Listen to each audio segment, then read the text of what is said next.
चलिए दोस्तों, आज का ये हमारा क्लास नंबर 7 है, जिसमें हम पढ़ने वाले हैं संधि के प्रश्न को। ठीक है, आज हम पढ़ने वाले हैं संधि वाले प्रश्न। ठीक है, इससे पहले वाले क्लास में हमने विलोम शब्द वाले प्रश्न पढ़े हैं। इसके बाद हम पढ़ने वाले हैं संधि, उसके बाद में जाएंगे समास में। ठीक है, तो देखिए, सबसे पहले हम जान लेते हैं कि संधि किसे कहते हैं ना। तो दो या दो से अधिक वर्णों के मेल से होने वाले विकार को हम क्या कहते हैं? संधि कहते हैं। ठीक है, विकार या फिर परिवर्तन। ठीक है, कहीं कहीं पर विकार दिया रहता है, कहीं कहीं पर परिवर्तन दिया रहता है। और देखिए, समास किसे कहते हैं? तो समास में क्या होता है, दो शब्दों का मेल होता है ना।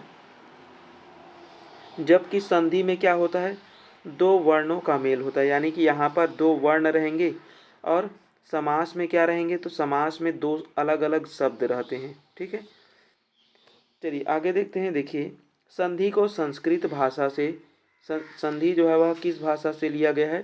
तो संस्कृत भाषा से लिया गया है। संधि में दो वर्णों का क्या होता है? मेल होता है। संधि में समास नहीं होता। ठीक है, यानी कि जो भी संधि है उसमें हमें समास नहीं ढूंढना है, लेकिन समास में संधि हम ढूंढ सकते हैं। ठीक है, यानी कि संधि में समास नहीं होता है और समास में संधि होता है। ठीक है, ये हम कहते हैं। चलिए आगे देखिए।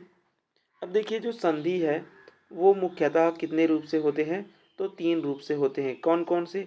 पहला है स्वर संधि, दूसरा है व्यंजन संधि, तीसरा है विसर्ग संधि। ठीक है, स्वर संधि के कितने भेद होते हैं? तो स्वर संधि के 5 भेद होते हैं। दीर्घ स्वर संधि, गुण स्वर संधि, वृद्धि स्वर संधि, यड़ स्वर संधि और अयादि स्वर संधि। ठीक है, चलिए अब हम आगे देखते हैं, प्रश्न पे चलते हैं सीधे। देखिए, आज का हमारा पहला प्रश्न है। पहला प्रश्न क्या बोला जा रहा है कि संधि किसे कहते हैं? तो देखिए, अभी देखे हैं ना, संधि में क्या होता है, दो अलग अलग वर्ण होते हैं ना, तो वहाँ पर वर्णों का मेल होता है। तो पहला ही ऑप्शन क्या हो जाएगा हमारा? सही हो जाएगा। ठीक है, वाक्यों का नहीं होता है, शब्द का मेल जो है वह समास में होता है। तो ये किसकी बता रहा है? समास को बता रहा है। ठीक है, चलिए आगे देखते हैं दूसरा प्रश्न। देखिए, दूसरा प्रश्न क्या बोल रहा है कि संधि क्या होता है? तो देखिए, संधि के बारे में पूछा जा रहा है। दो वर्णों के मेल से होने वाला विकार संधि होता है। दो वर्णों के मेल से बनने वाला शब्द, तो देखिए बनने वाला शब्द नहीं कहेंगे, है ना। दो वर्णों के मेल से बनने वाला व्यंजन, तो हम शब्द या व्यंजन नहीं कहते हैं। दो वर्णों के मेल से जो भी विकार उत्पन्न होता है ना, जो नया शब्द बन रहा है उसी को हम क्या कह रहे हैं? जो शब्द नहीं बन रहे हैं ना, वर्ण मिल करके क्या बनते हैं? एक नए वर्ण का निर्माण करते हैं। ठीक है, तो तब हम उसको संधि कहते हैं। ठीक है, तो बाकी जो ऑप्शन है वो गलत हो जाएंगे। ये ऑप्शन क्या है यहाँ पर? सही है। ठीक है, चलिए आगे चलते हैं तीसरे प्रश्न पे। देखिए, तीसरा प्रश्न क्या बोल रहा है कि संधि किस भाषा का शब्द है? तो ये कॉमन सा है, संधि जो है वह संस्कृत भाषा का शब्द है। ठीक है, चलिए आगे देखते हैं। देखिए, अगला प्रश्न है, संधि के कितने प्रकार होते हैं? तो देखिए, संधि के हमने कितने प्रकार देखे हैं? 3 प्रकार देखे हैं। कौन कौन से देखे हैं? तो पहला होता है स्वर संधि, दूसरा होता है व्यंजन संधि और तीसरा क्या होता है? तो विसर्ग संधि। तीसरा क्या है? विसर्ग संधि। ठीक है, ये हमारा पहला था, ये दूसरा है, ये तीसरा है। ठीक है, चलिए आगे चलते हैं। देखिए, अगला प्रश्न, इनमें से कौन संधि का गुण है? तो देखिए, यहाँ पर क्या पूछा जा रहा है? संधि के गुण के बारे में पूछा जा रहा है ना। तो देखिए, सबसे पहले इनमें से कौन सा जो है वह संधि का गुण है ये बताना है। तो संधि निरर्थक अक्षरों का को मिलाकर एक सार्थक शब्द बनाती है। ठीक है, देखिए, निरर्थक अक्षर कहने का मतलब क्या है? जैसे कि अ हो गया, है ना, और अ मिलकर, यानी कि अ खुद में कोई अर्थ नहीं देता है ना, और ये भी अ कोई खुद में अर्थ नहीं देता। लेकिन जब दोनों मिल जाते हैं और एक शब्द बनाते हैं, तो उसी को हम क्या कहते हैं? सार्थक शब्द कहते हैं, जो कोई ना कोई अर्थ प्रकट करता है। ठीक है, उसी को हम क्या कहते हैं? संधि कहते हैं। संधि में समास होता है क्या? नहीं, समास में संधि होता है। ठीक है, संधि का अर्थ अलगाव है नहीं, संधि का अर्थ क्या होता है, मेल यानी कि जुड़ना। ठीक है। संधि दो पदों का योग होता है नहीं, संधि दो पदों का नहीं, योग नहीं होता है। ये किसकी व्याख्या कर रहा है, समास की व्याख्या कर रहा है। ठीक है। इनमें से तो कोई नहीं तो होगा नहीं, क्योंकि आंसर हमें ए लेना है। चलिए आगे देखते हैं। देखिए अगला प्रश्न, अगला है हमारा, निम्नांकित में से कौन सा कथन सही नहीं है। ठीक है, ये ध्यान रखेंगे, नहीं बोला गया है। ठीक है। तो देखिए सबसे पहला क्या बोल रहा है कि संधि में दो वर्णों के मेल से शब्द का नया रूप बनता है और समास में दो पदों का योग होता है, तो ये बात सही है। ठीक है। चलिए दूसरा पढ़ते हैं। संधि में दो वर्णों के मेल से विकार उत्पन्न हो सकता है, सही बात है। जबकि समास में क्या होता है, केवल दो पदों के बीच में संयोजक शब्द ही लुप्त होते हैं, ये बात भी क्या है, सही है। ठीक है, तो इसके दोनों पक्ष सही हैं। चलिए सी देखते हैं। समास को तोड़ने से देखिए समास को जब हम तोड़ते हैं तो क्या बनता है, समास विग्रह होता है। जबकि संधि को तोड़ने पर क्या होता है, संधि का विच्छेद होता है। ठीक है, तो ये भी क्या है, सही है। अगला देखते हैं डी ऑप्शन। तो देखिए हमारा जो सही आंसर है वो डी ही होगा, क्योंकि बाकी जो ऊपर के तीन ऑप्शन है वो क्या हो गए हैं, सही हो गए। तो देखिए संधि में दो पद यथावत रहते हैं क्या, नहीं, यथावत नहीं रहते हैं, वो परिवर्तित होते हैं। ठीक है, जबकि समास में ये यथावत नहीं रहते, समास में यथावत रहते हैं और संधि में क्या होते हैं, परिवर्तित होते हैं। ठीक है। चलिए अगले प्रश्न पे चलते हैं। देखिए अगला प्रश्न, अगला है हमारा, दो स्वरों के मेल से होने वाले विकार को क्या कहते हैं। तो उसी को हम क्या कहते हैं, संधि कहते हैं। लेकिन यहाँ पर क्या बोला जा रहा है, दो स्वर, तो दो स्वरों के मेल से क्या बनेगा, स्वर संधि बनेगा। ठीक है। व्यंजन संधि में क्या होता है, स्वर या व्यंजन का किसी व्यंजन का किसी स्वर या व्यंजन के साथ में ही होता है। और इसमें क्या होता है, तो इसमें विसर्ग का किसी स्वर या व्यंजन के साथ में संयोग होता है। ठीक है। चलिए आगे देखते हैं। स्वर वर्णों का मेल होता है। तो देखिए स्वर वर्णों का मेल क्या होता है, जब हम स्वर और स्वर को मिलाते हैं तो क्या बनता है, स्वर संधि बनता है। ठीक है। चलिए आगे देखते हैं। देखिए यहाँ पर एक्सप्लेनेशन है कि स्वर संधि क्या होता है, तो स्वर वर्ण और स्वर वर्ण, दो स्वर वर्ण आपस में क्या होते हैं, मिलते हैं। ठीक है। व्यंजन संधि क्या होता है, तो व्यंजन वर्ण के साथ में स्वर या व्यंजन को हम मिलाते हैं। ठीक है। विसर्ग संधि क्या होता है, तो विसर्ग के साथ में हम क्या मिलाते हैं, स्वर या व्यंजन को मिलाते हैं। ठीक है। चलिए देखिए अगला प्रश्न है, स्वर संधि के कितने भेद होते हैं। तो इसको हमने देखा है ना। तो स्वर संधि के कितने भेद हैं, तीन भेद हैं। सॉरी स्वर पूछा था है ना, यहाँ पर स्वर संधि है ना, तो स्वर संधि के कितने भेद हो जाएंगे, पांच भेद हो जाएंगे। ठीक है, मैं संधि लेकर चला गया था। चलिए आगे देखिए। चौथा प्रश्न, निम्नलिखित संधि शब्दों में स्वर संधि शब्द नहीं है। यानी कि जो चार ऑप्शन दिए हैं इसमें से एक जो है वह स्वर संधि के अंतर्गत नहीं आता है। ये हमें बताना है कि इनमें से कौन सा जो है वह स्वर के अंतर्गत नहीं है। ठीक है। जैसे कि महाशय है सबसे पहला, तो महाशय को जब हम तोड़ेंगे तो किस में टूटेगा, महाधन आशय, महाधन क्या हो जाएगा, आशय हो जाएगा। ठीक है। तो ये तो स्वर संधि है, मतलब कि पहला जो है वह क्या है, हमारा स्वर संधि है। तो ये तो हो गया हमारा स्वर। ठीक है। दूसरा क्या है, भूधन उद्धार, तो ये भी क्या हो जाएगा, स्वर संधि हो जाएगा, क्योंकि यहाँ पर भू प्लस उद्धार की बात है ना, तो यहाँ पर उ और उ आपस में मिल रहे हैं। ठीक है। प्रौढ़ में क्या होगा, तो प्रौढ़ में प्र प्लस उड़, प्र प्लस उड़। ठीक है।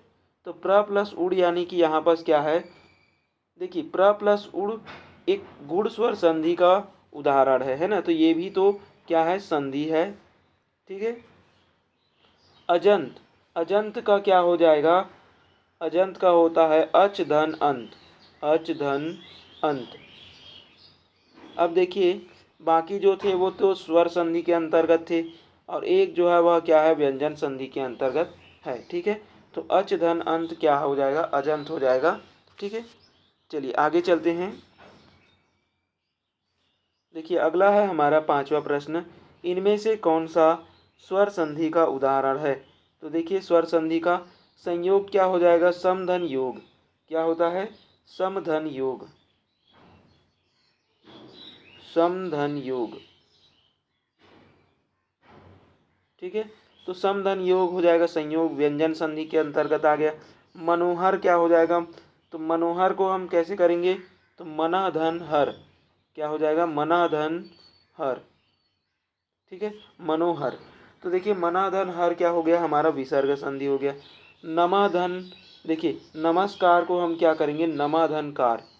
क्या हो जाएगा, नमाधन कार। ठीक है, तो नमस्कार ये भी क्या हो गया, हमारा विसर्ग संधि हो गया। ठीक है, तो ये नहीं है, ये भी नहीं है, ये भी नहीं है, तो पवन क्या हो जाएगा, तो पवन हो जाता है पोधन अन। ठीक है, क्या होता है, पवन। और ये किसका उदाहरण है, तो अयादि स्वर संधि का उदाहरण है। ठीक है, तो ये एक हमारा पोधन पवन जो है वह स्वर संधि के अंतर्गत है। ठीक है, तो चलिए जो सही आंसर है वो क्या है, हमारा ऑप्शन डी है। आगे देखते हैं छठवें प्रश्न पर, निम्नलिखित में से स्वर संधि का उदाहरण कौन सा है। तो देखिए जगत धन ईस, मतलब कि त और ई मिलकर बन रहा है, मतलब कि ये तो व्यंजन हो गया है ना। अन अन्वय, अन्वय का क्या हो जाएगा, देखिए अन्वय का क्या होगा, अनुधन अय। क्या हो जाएगा, अनुधन अय, अनुधन अय, अन्वय। तो यहाँ पर उ और अ मिल रहा है ना, और क्या बना रहा है यहाँ पर, अन्वय। देखिए तो यहाँ पर ये क्या है, हमारा एक स्वर संधि के अंतर्गत आता है। ठीक है, और कैसा स्वर संधि के अंतर्गत है, तो अयादि स्वर सॉरी यड़ स्वर संधि के अंतर्गत है। क्योंकि देखिए जब भी हम यड़ स्वर संधि को देखते हैं तो य के साथ में कोई ना कोई एक आधा वाला जुड़ा रहेगा, या फिर व के साथ में कोई कोई जो है वह आधा वाला जुड़ा रहता है। तो यहाँ पर व के साथ में आधा वाला जुड़ा है, मतलब कि ये क्या है, यड़ स्वर संधि है। ठीक है, चलिए आगे देखते हैं सातवां प्रश्न। देखिए निम्नलिखित शब्दों में से इसमें स्वर संधि है, यानी कि स्वर संधि को हमें पहचानना है। तो देखिए सदाचार क्या हो जाएगा, सतधन आचार। तो यहाँ पर तो त से टूट रहा है ना, किससे टूट रहा है, त से। सतधन आचार, तो ये तो व्यंजन में आ गया, तो ये नहीं होगा। अत धन एव, ये भी क्या हो जाएगा, व्यंजन हो जाएगा। तपा धन गुड़, ये तो विसर्ग हो गया। और रामायण क्या हो जाएगा, तो रामायण हमारा स्वर संधि के अंतर्गत भी आता है और व्यंजन संधि के अंतर्गत भी आता है ना। चलिए आगे देखते हैं। आठवां प्रश्न है, विद्यालय में कौन सी संधि है। तो देखिए विद्याधन आलय, इसका क्या हो जाएगा, विद्या धन आलय। ठीक है, तो आ और आ मिला के क्या हो गया, स्वर संधि बना रहा है, वो कैसा, तो दीर्घ स्वर संधि बना रहा है। ठीक है, चलिए आगे देखते हैं। अगला है हमारा सदैव। तो देखिए द के ऊपर में क्या है, दो डंडी है ना। द के ऊपर में दो डंडी है, यानी कि ये एक स्वर संधि के अंतर्गत आता है। कैसा स्वर संधि, तो वृद्धि स्वर संधि। ठीक है, वृद्धि स्वर संधि में ही हम दो डंडी वाले शब्द देखते हैं। ठीक है, गुण स्वर संधि में हम क्या देखते हैं, तो गुण में हम एक डंडी वाले ज़्यादातर शब्द देखते हैं, है ना। तो ये क्या हो गया, हमारा स्वर संधि है, और वो भी कैसा, तो वृद्धि स्वर संधि है। चलिए आगे देखते हैं। अगला है लघुर्मी में कौन सी संधि है। देखिए लघुर्मी, तो लघुर्मी को जब हम तोड़ेंगे तो क्या मिलेगा, लघु धन उर्मी, मिला करके क्या होता है, लघुर्मी होता है ना। और देखिए ऊ और ऊ मिल करके क्या बना रहा है, बड़ा ऊ की मात्रा बना रहा है ना। तो बड़ा ऊ की मात्रा बना रहा है, तो यहाँ पर क्या हो गया, स्वर संधि हो गया है। और कैसा स्वर संधि हो गया है, तो दीर्घ स्वर संधि। ठीक है, तो दीर्घ तो ऑप्शन नहीं दिया, लेकिन स्वर संधि दिया हुआ है। ठीक है, चलिए आगे देखते हैं 11वां प्रश्न, स्वागत में संधि है। तो देखिए स्वागत, स्वागत का जब हम संधि विच्छेद करेंगे तो क्या मिलेगा, सुधन आगत, सुधन आगत, स्वागत, है ना। तो सुधन आगत क्या मिल जाएगा हमारा, देखिए स्वागत, है ना, स्वागत। तो ये क्या हो गया हमारा, यड़ स्वर संधि के अंतर्गत आता है, ठीक है। चलिए, तो ये तो स्वर संधि है। आगे चलते हैं। देखिए अगला प्रश्न, अगला है भूर्जित। देखिए भूर्जित का संधि विच्छेद होगा, ये पूछ रहा है। यानी कि जो भूर्जित शब्द है इसका सही संधि विच्छेद क्या है उसको पूछ रहा है, ठीक है। तो देखिए भूर्जित को हम कैसे लिखेंगे, भूधन ऊर्जित, भूधन ऊर्जित। भूधन क्या होता है, ऊर्जित होता है। तो भूधन ऊर्जित मिला करके क्या बनता है, भूर्जित होता है। और ऐसा ऑप्शन कहाँ पर है, ऑप्शन नंबर डी में है, ठीक है। भ तो होगा नहीं, भूधन अजीति तो होगा नहीं, और भ से टूटेगा ही नहीं, है ना। तो भूधन क्या हो जाएगा, ऊर्जित हो जाएगा। चलिए आगे देखते हैं। अगला है हमारा दूसरा प्रश्न, देवी प्लस इच्छा। तो देवी प्लस इच्छा क्या होता है, देवीच्छा होता है ना, देवीच्छा क्या होता है, देवीच्छा। और हमारा सही आंसर क्या हो जाएगा, ऑप्शन नंबर बी। चलिए अगले चलते हैं, अगले प्रश्न पे, तीसरा प्रश्न, लोकधन अर्पण का क्या हो जाएगा, लोकार्पण हो जाएगा। क्या होगा, लोकार्पण। अब देखिए लोकार्पण बना है तो यहाँ पर जो का की मात्रा है ना, उसमें क्या बना है, आ की मात्रा। तो ये क्या बना हमारा, दीर्घ स्वर संधि, ठीक है। चलिए, क्योंकि क में एक अ है और अ में एक अ है, दोनों मिला करके क्या बना है, आ की मात्रा बना है, ठीक है। क्या बना है, दोनों मिला करके आ की मात्रा। चलिए आगे देखते हैं। अगला है हमारा चौथा प्रश्न, मृत्यु प्लस उपरांत। तो ये क्या हो जाता है, मृत्यु प्लस उपरांत का जो सही शब्द है वो क्या हो जाएगा, मृत्यु क्या हो जाता है, मृत्यु परांत, मृत्यु परांत हो जाएगा, ठीक है। क्या हो जाएगा, मृत्यु परांत हो जाएगा। ऊ जो है वह बड़ी मात्रा में चेंज हो जाता है। तो ये हो गया, और ये क्या है हमारा, दीर्घ स्वर संधि के अंतर्गत आता है, ठीक है। चलिए आगे देखते हैं। अगला है हमारा पांचवा प्रश्न, विद्याधन आलय। तो विद्याधन आलय क्या हो जाएगा, दीर्घ स्वर संधि होगा, और इस क्या हो जाएगा, दीर्घ स्वर संधि, ठीक है। Option number D.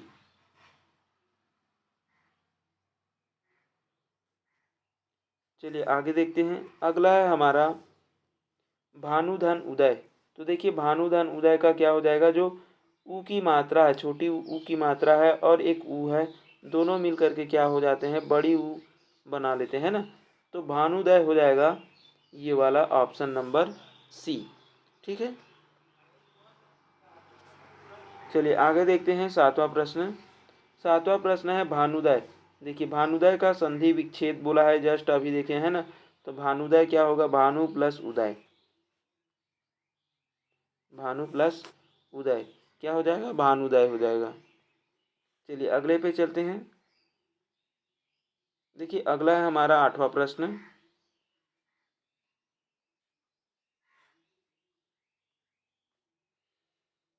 अगला है हमारा अभ्यारण। तो देखिए अभ्यारण, अभ्यारण का क्या हो जाएगा, तो देखिए अभ्यधन, सॉरी अभ्यारण्य है, तो देखिए अभ्यारण्य का क्या हो जाएगा, तो अभ्यारण का हो जाएगा अभय धन अरण्य, ठीक है। अरण्य हो जाएगा, अरण्य, ठीक है। क्या बन जाएगा, यह बनेगा, ठीक है। तो ये मिला करके क्या बनता है, अभ्यारण्य बनता है, ठीक है। अभय धन अरण्य अभ्यारण्य। और जो भ है वो आधा शब्द बन रहा है ना, आधा भ और यह बन जाता है, मिल करके क्या बनता है, आधा भ और यह मिलता है ना। तो अभ्यारण्य जब बनेगा तो ये किसके अंतर्गत आएगा, तो देखिए अभय धन आरण्य, तो अभ्यारण्य। तो यहाँ पर भी अ की मात्रा है एक, और यहाँ पर आ की मात्रा है ना। तो एक अ और एक आ मिला करके क्या बनाएंगे, दीर्घ स्वर संधि बनाएंगे। ठीक है, एक अ और एक आ मिला करके क्या बना, सॉरी यहाँ ये वाला सही है ना। तो अभय में अ है और अ और अ मिला करके क्या बनाएंगे, आ बनाएंगे। तो वो क्या हो जाएंगे, दीर्घ स्वर संधि हो जाएंगे। ठीक है, चलिए अगला देखते हैं। 9वां प्रश्न, पराधीन का शुद्ध संधि विच्छेद निम्नलिखित में से कौन सा है। तो देखिए पराधीन शब्द का सही विच्छेद क्या हो जाएगा, पर प्लस अधीन। क्या होता है, पर प्लस अधीन। पर प्लस क्या हो जाएगा, अधीन हो जाएगा। और ऑप्शन नंबर ए जो है वह क्या हो जाएगा, यहाँ पर सही हो जाएगा। ठीक है, पराधीन नहीं होता है, ये नहीं होता है ना। तो बाकी में कंफ्यूज नहीं होना है, पर प्लस अधीन ही होता है। चलिए आगे देखते हैं अगला प्रश्न। अगला है हमारा 10वां प्रश्न, स्वाधीन का संधि विग्रह है। तो देखिए स्वाधीन का हम संधि विग्रह करेंगे तो क्या बनेगा, स्व प्लस अधीन। स्व प्लस क्या हो जाएगा, अधीन हो जाएगा। और दोनों अ और अ मिला करके क्या बनेंगे, आ की मात्रा। ठीक है, तो दीर्घ स्वर संधि के अंतर्गत आएगा। और कौन सा है यहाँ पास, स्व। तो स्व तो एक ही में है, डी में। ठीक है, तो डी ऑप्शन क्या हो जाएगा, यहाँ पास सही हो जाएगा। चलिए आगे देखते हैं। अगला है हमारा 11वां प्रश्न, दीर्घ स्वर संधि का उदाहरण है। दीर्घ स्वर संधि का उदाहरण है, तो देखिए महाधन आशय। तो यहाँ पर तो हमें बड़ी की मात्रा देखना है ना, या फिर बड़े वाले मात्रे को ही देखना था दीर्घ स्वर संधि में। तो केवल एक ही शब्द है महाशय, उसी में बड़ा वाला मात्रा दिख रहा है, तो यही सही हो जाएगा। और इसका जो संधि विच्छेद होता है वो क्या होता है, महा प्लस आशय होता है ना, महाशय। ठीक है, चलिए आगे देखिए। अगला प्रश्न है विधुदय। विधुदय का संधि विच्छेद है। तो विधुदय का संधि विच्छेद क्या हो जाएगा, तो विधु, विधु में क्या होता है, छोटी ई की मात्रा, विधुधन उदय। विधुधन क्या हो जाएगा, उदय। और दोनों छोटी ऊ की मात्रा मिल करके क्या बनाते हैं, बड़ी ऊ की मात्रा बनाते हैं। ठीक है, तो ये हो जाएगा विधुदय। तो देखिए यहाँ पर एक ही ऑप्शन सही है, ऑप्शन नंबर बी। ठीक है, इसमें तो विध दिया है, इसमें विधु को बड़ी ऊ की मात्रा कर दिया है, इसमें तो कोई दूसरा ही नाम दे दिया है ना। चलिए अगले प्रश्न पे चलते हैं। अगला है हमारा 13 नंबर प्रश्न। चलिए देखिए यहाँ पर दिया हुआ है मूर्ध्व किस स्वर संधि के अंतर्गत आता है, ये पूछ रहा है ना। तो देखिए यहाँ पर जो मूर्ध्व है उसका हम संधि विच्छेद करेंगे तो मुंह प्लस क्या हो जाएगा, ऊर्ध्व हो जाएगा। क्या हो जाएगा, मुंह प्लस ऊर्ध्व। ठीक है, और दो बड़ी ऊ की मात्रा मिल करके क्या बनाएंगे, बड़ी ऊ की मात्रा ही बनाएंगे, यानी कि दीर्घ स्वर संधि के अंतर्गत आ जाएगा। ठीक है, चलिए आगे देखिए। अगला है हमारा 14 नंबर प्रश्न। देखिए विद्या अध्ययन है ना, विद्या अध्ययन का संधि विच्छेद है। तो हम जब इसको तोड़ेंगे तो ये क्या मिलेगा हमें, विद्या अध्ययन है ना। क्या मिलेगा, विद्या प्लस अध्ययन। अब देखिए ए ऑप्शन सही है। यहाँ पर विद्याधन अध्ययन दे दिया है ना, अ ही निकाल दिया है। विद्या प्लस अध्यायम दिया है। ठीक है, यहाँ पर भी अध्ययन दिया है ना।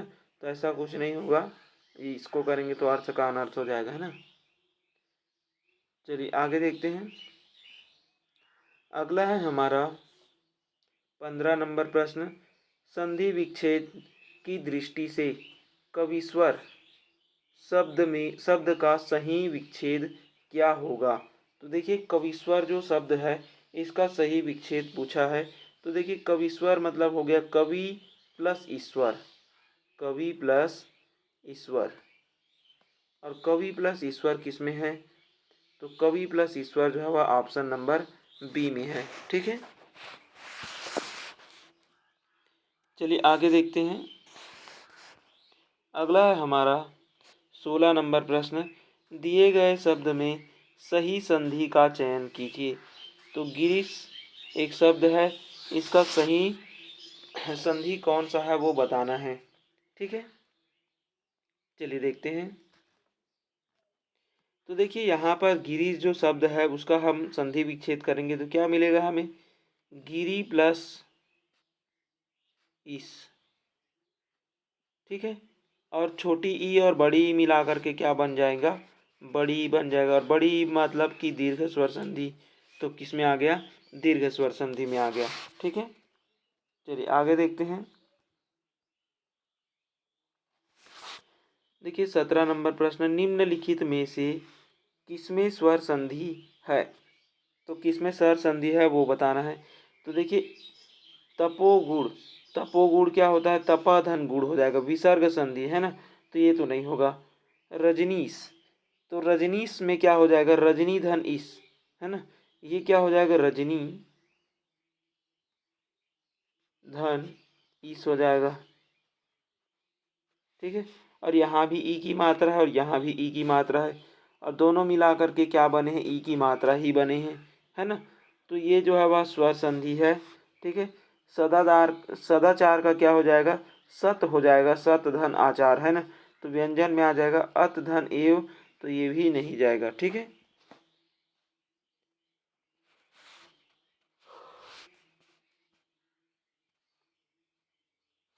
चलिए अगला है हमारा, अगला शब्द है कारावास। कारावास का संधि विच्छेद क्या होगा। तो देखिए कारावास का क्या हो जाएगा,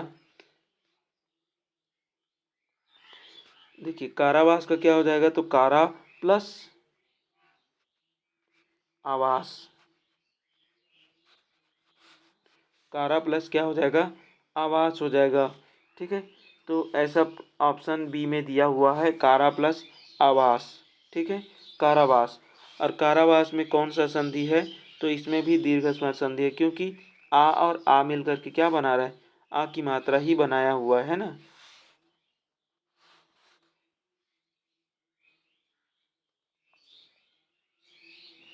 देखिए अगला प्रश्न, निम्नांकित का संधि विच्छेद होगा। निम्नांकित जो शब्द है इसका हमें संधि विच्छेद करना है।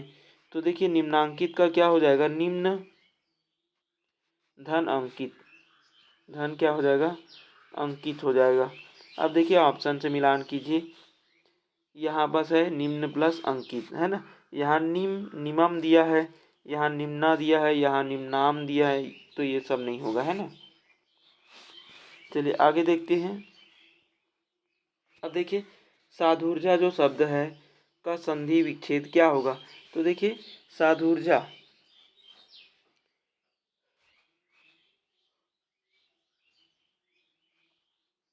साधु धन क्या हो जाएगा, ऊर्जा हो जाएगा। साधु धन क्या होगा, ऊर्जा होगा। ठीक है, ऊर्जा ऐसा लिखाता नहीं है, रजा तो होगा नहीं, ऊर्जा ऐसा लिखाएगा नहीं, तो ऑप्शन डी ही क्या हो जाएगा, हमारा सही हो जाएगा। ठीक है, आगे देखते हैं।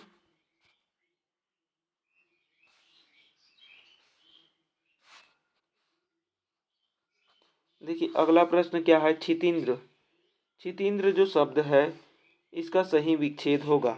तो देखिए क्षिति प्लस क्या हो जाएगा, इंद्र हो जाएगा, और क्षिति प्लस इंद्र किस में है, तो क्षिति प्लस इंद्र इसमें भी है, क्षिति प्लस इंद्र इसमें भी है।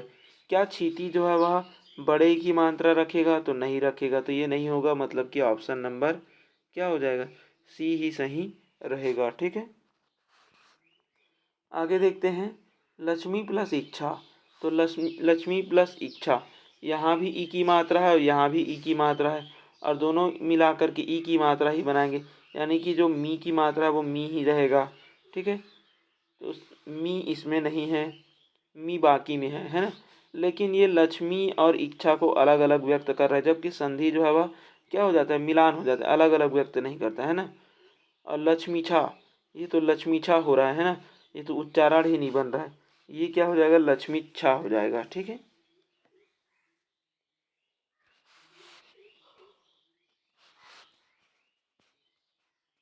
अगला है हमारा, निम्नलिखित में से किसमें संधि का प्रयोग हुआ है, यानी कि इसमें से कौन सा शब्द है जिसमें संधि का प्रयोग हुआ है, ये बताना है हमें।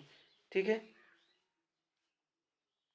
तो देखिए रोशनी, रोशनी में, तो रोशनी का जब हम संधि विच्छेद कर रहे हैं ना, तो इसका संधि विच्छेद नहीं होता है ना, या फिर आप रोस प्लस अनी ऐसा नहीं बोल सकते। ठीक है, अतिथि ये भी नहीं होगा। ठीक है, कलाकार हो सकता है, कला धन आकार, लेकिन निम्नलिखित में से किसमें संधि का प्रयोग हुआ है, ये बोल रहा है। लेकिन कला और आकार में कलाकार हो तो जाएगा, लेकिन ऐसा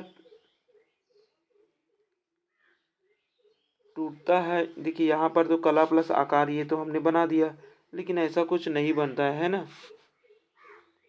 बलाबल क्या हो जाएगा, तो बल प्लस बल मिला करके क्या बनता है, बलाबल होता है ना।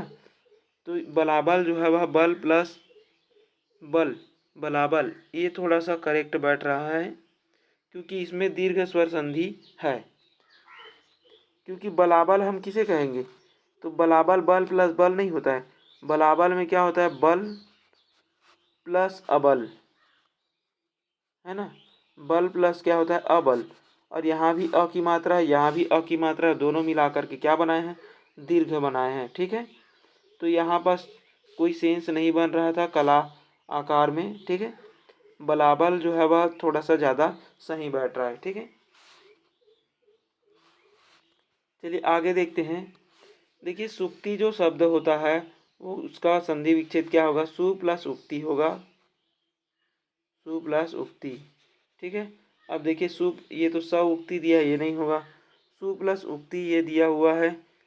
क्या सु की मात्रा जो है वह छोटी की मात्रा होती है या बड़ी की मात्रा होती है, बस यही देखना है ना। तो सु की में हम सु में बड़ी की मात्रा नहीं करेंगे तो ये भी नहीं होगा, तो ऑप्शन नंबर सी क्या हो जाएगा यहाँ पर, सही हो जाएगा। ठीक है,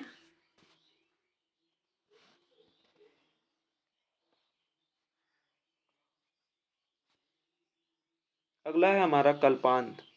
अब देखिए कल्पांत में कौन सी संधि है ये बताना है, तो ये हो जाएगा कल्प धन अंत। धन क्या होता है, अंत, तो कल्प प्लस अंत, यानी कि यहाँ भी अ की मात्रा है, यहाँ भी अ की मात्रा है, और दोनों अ मिला करके क्या बनाए हैं, आ बनाए हैं, जो कि यहाँ पर प में दिख रहा है ना। तो मतलब कि यहाँ पर क्या है, दीर्घ स्वर संधि है। तो देखिए यहाँ पर स्वर संधि तो है, लेकिन दीर्घ संधि यहाँ पर कहीं पर दिया है क्या, नहीं दिया है, तो हम लगा लेंगे इसको स्वर संधि केवल। ठीक है,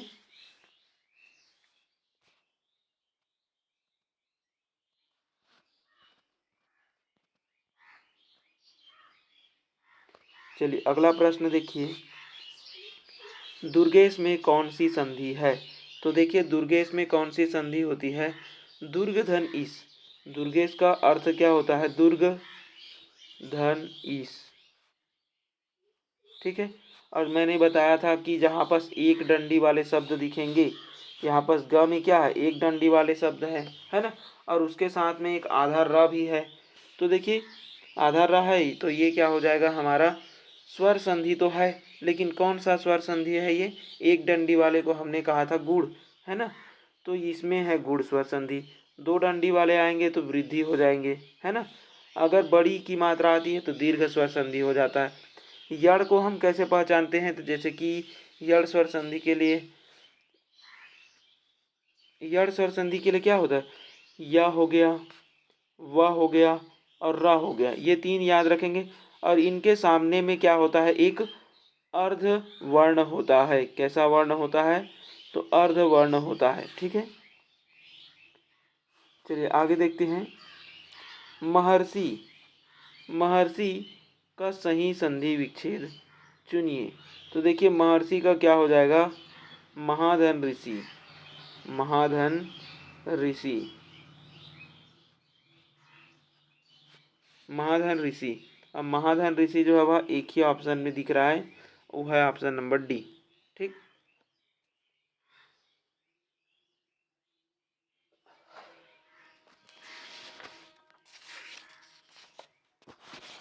चलिए आगे देखते हैं।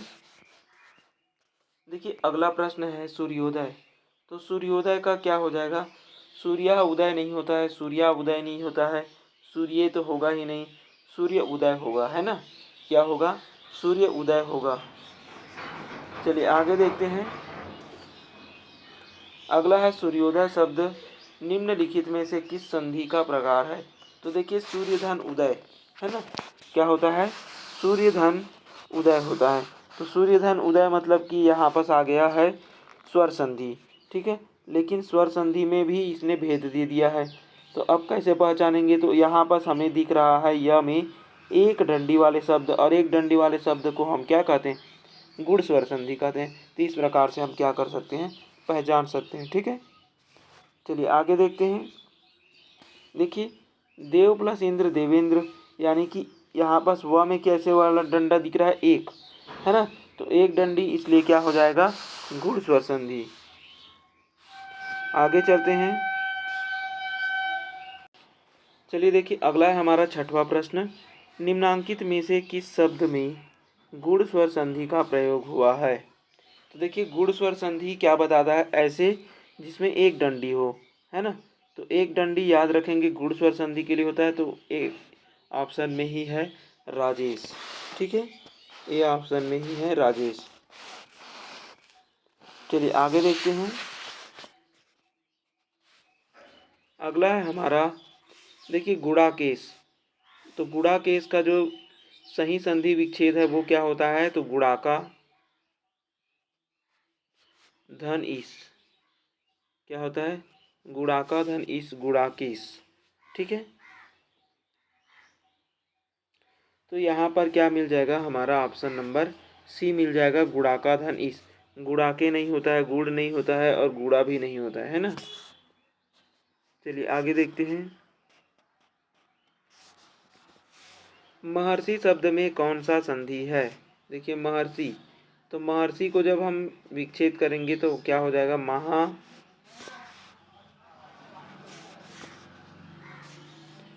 महर्षि के लिए क्या हो जाएगा? महा धन ईस मिला करके, सॉरी, महाधन ऋषि, है ना? महर्षि हो जाएगा। महाधन क्या हो जाएगा? ऋषि हो जाएगा, ठीक है। तो महर्षि हो जाएगा। अब देखिए किसमें तो यहाँ पर महर्षि जो है, यहाँ पर देखिए अ की मात्रा और री की मात्रा, यानी कि दो ऐसे स्वर हैं जो कि अ और अ से ही स्टार्ट हो रहा है ना। री के पहले हम क्या लेंगे? अ लेंगे, ठीक है। तो दो स्वर मिल करके आपस में क्या बना रहे हैं? संयोग कर रहे हैं, तो उसको हम क्या कहेंगे? स्वर संधि कहेंगे। और यहाँ पर महर्षि है ना? तो महर्षि में देखिए यहाँ पास कौन सा संधि होगा ये पूछ रहा है, ठीक है। दीर्घ होगा, वृद्धि होगा, गुण होगा, या फिर यड़ स्वर संधि होगा? तो यड़ तो होगा नहीं, है ना। वृद्धि वाले में दो डंडी हम ज़्यादातर देखते हैं। गुण स्वर संधि अब बच गया है, ठीक है। तो देखिए ये गुण स्वर संधि होगा, दीर्घ संधि तो होगा ही नहीं, है ना। तो दीर्घ संधि ये होगा ही नहीं। चलिए आगे देखते हैं।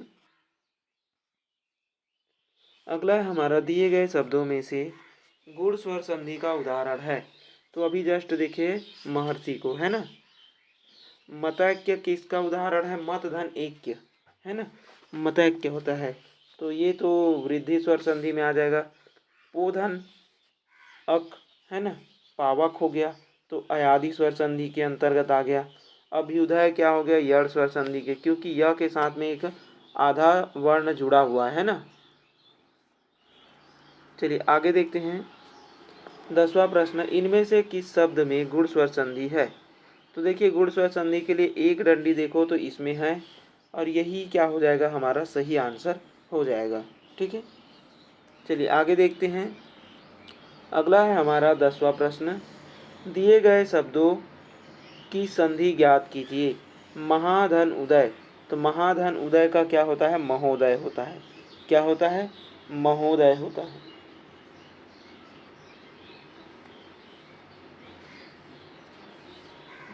क्या हो जाएगा? महोदय हो जाएगा। चलिए आगे देखते हैं। अगला है हमारा 12वां प्रश्न, दिए गए शब्द में प्रयुक्त संधि ज्ञात कीजिए। परोपकार, तो देखिए परोपकार में एक डंडी वाला एक शब्द है, इसलिए ये क्या हो जाएगा, गुण स्वर संधि हो जाएगा। और परोपकार का हम संधि विच्छेद करेंगे तो क्या होगा, तो पर धन उपकार, क्या हो जाएगा, पर धन उपकार।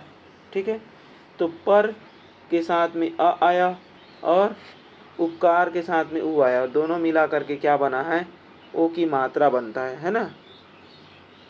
क्या बनता है, ओ की मात्रा बनता है। और ओ की मात्रा किस में आता है, गुण स्वर संधि में। चलिए आगे, अगला है हमारा 13 नंबर प्रश्न।